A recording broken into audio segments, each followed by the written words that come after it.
Good afternoon, ladies and gentlemen. My name is Emilio Chico, and today we'll learn a little bit about negotiation. To be more specific, we'll talk about bargaining. Introduction. For many people, negotiating is all about bargaining, the give and take between two sides. This lesson focuses on some strategies for successful bargaining, especially with a view to build long-term business relationships. Effective bargaining involves trading concessions, giving one thing in exchange for another. Inevitably, this involves a lot of if sentences, conditionals. But this lesson goes beyond the traditional classification of first and second conditionals and explores the effectiveness and dangers of using a range of conditional structures in a negotiation. As a warm-up, students will work in small groups to discuss 7 questions that have been provided in the worksheet. After a few minutes, open up the discussion to include the whole class. Discuss these questions in small groups. What exactly does bargaining mean? What does it involve? Why is bargaining so stressful? Does bargaining always involve an element of deception? What exactly is a trade-off? What is the key to successful bargaining? What is the most important word during the bargaining stage?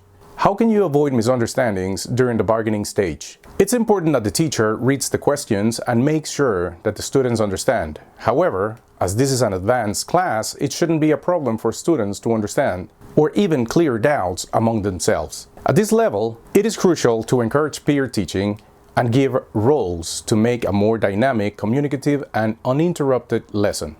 Reading. Students read the text to see what it says about the 7 questions from exercise 1 and to find out what the diagram shows.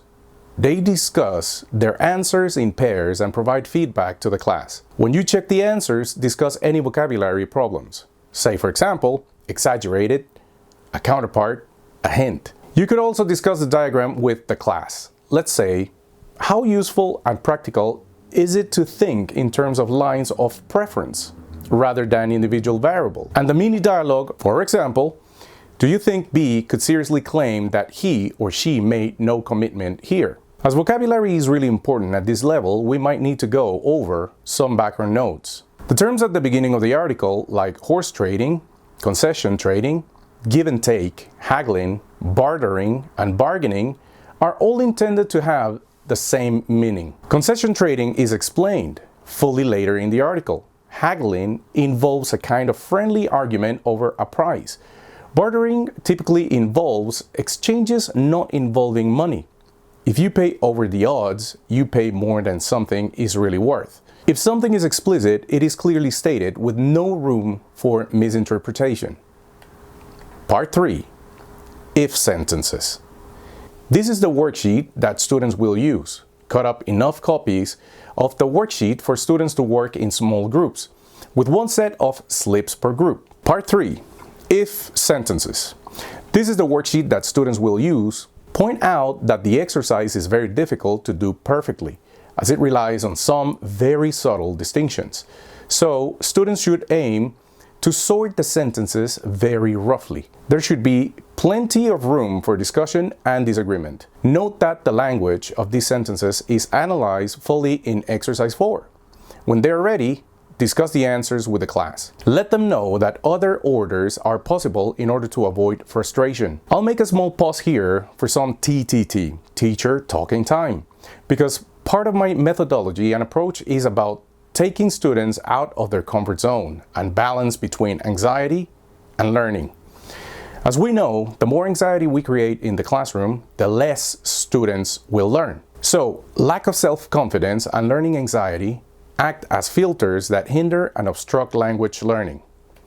Back to the lesson. If sentences. Analysis. Exercise 3 on the student worksheet. Students discuss the questions in small groups. Note that the questions are quite technical and abstract, so if they struggle, tell them not to worry too much in their groups and open up the discussion to include the whole class. Let them know it makes no difference in terms of meaning. The 2 clauses can usually be reversed, although clauses with only if usually come second. However, there is a subtle difference in attitude between some sentences which might sound more like a threat, while other sentences feel more like a positive suggestion. In this case, letter L, we can't give you a discount of 5% unless you increase your order by 10%. Sounds more like a positive suggestion. However, on M, unless you increase your order by 10%, we can't give you a discount of 5%. Sounds at some point as a threat. And as every single class depends more on how fast students work, we'll go over the case study. Background. Tell students to read the background paragraph to find out who the two companies are and why they're negotiating. Then divide the class into two teams and allocate roles. Students work in their teams to discuss their interests and those of the other side, and to plan their target and reservation points. Make sure they realize that their aim is to reach an agreement, so they should not be too extreme when they set these points. Language practice. Students work in their teams or sub-teams of 2 or 3 to plan conditional sentences using the techniques from exercises 3, 4, and 5. Case study, role play, and wrap up. Put the two teams together to role play the negotiation. Encourage them to use the sentences they prepared in exercise 7.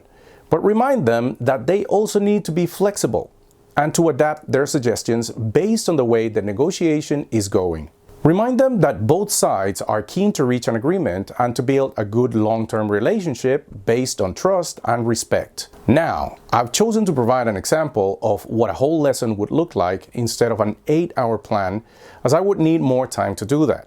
And I wanted to show you how I blend real-life scenarios with vocabulary and grammar. Last but not least, I'll share some of the websites I use to teach business English, which conveniently provide lesson plans as well as interactive activities. Thank you very much for watching the whole video and looking forward to hearing from you. Bye.